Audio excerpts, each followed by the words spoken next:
இயேசு கிறிஸ்துவின் நாமத்தினால் உங்களுக்கு என் அன்பின் நல்வாழ்த்துக்கள். நம்ம நம்பிக்கையை பற்றி பார்த்து கொண்டிருக்கிறோம் இந்த மாதத்தில். அப்படியா இந்த நாளில் கூட இந்த வேளையில் இங்கே ஒரு பக்தன் அழகாக சொல்கிறாரு, நான் அவர் மேலே நம்பிக்கையாக இருப்பேன்.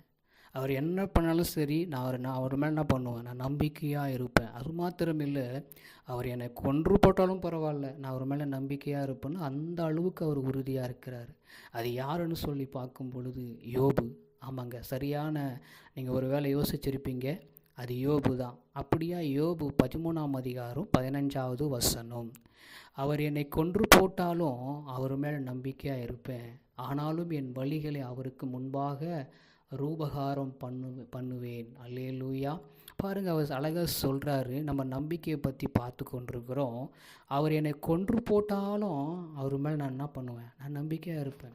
அவர் என்னை சாகடித்தாலும் பரவாயில்லை, நான் அவர் மேல் நம்பிக்கையாக இருப்பேன். ஏன்னா என் கர்த்தர் என்னோடு கூட இருக்கிறார். அவர் எல்லாத்தையும் பார்த்து கொள்ளுவார்.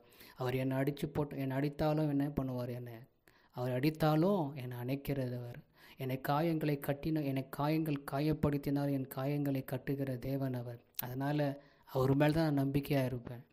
ஒரு காலத்தில் நம்ம பார்க்கும் பொழுது எதையோ நம்பிக்கொண்டிருப்போம். கர்த்தருடைய பிள்ளைகளான பிறகு நம்ம கர்த்தரை நம்ப வேண்டும்.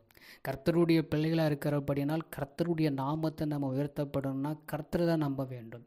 சில சோதனை வந்த உடனே நம்ம விட்டு விலகி போகிறதெல்லாம் கூடாது.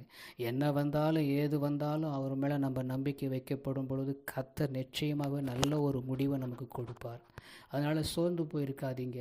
என் வாழ்க்கையில் இது நடக்கலை, நான் இப்படியா இருக்கிறேன்னு சொல்லி கொஞ்சம் சோர்ந்து போயிட்டீங்கன்னா முடிஞ்சு போச்சு. நீங்கள் மனுஷன் மேலே நம்பிக்கை வைக்கல, கர்த்தர் மேலே நம்பிக்கை வச்சுருக்கிறீங்க. அப்போ கர்த்தர் மேலே நம்பிக்கை வச்சா அவர் விட்டுருவார்.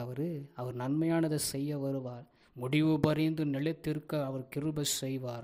அவர் முடிவில் நிச்சயமாக அற்புதம் செய்ய அவர் வல்லவராக இருக்கிறார். அதனால் நீங்கள் சோர்ந்து போய் இருக்காதீங்க. கர்த்தர் அற்புதங்களை செய்வதை எதிர்பார்ப்போம். எங்களை கிருபையாக நேசிக்கிற எங்கள் அன்பின் நல்ல தகப்பனே, அவர் என்னை கொன்று போட்டாலும் நான் அவர் மேலே நம்பிக்கையாக இருப்பேன். யோபு அழகாக சொல்கிறாரு.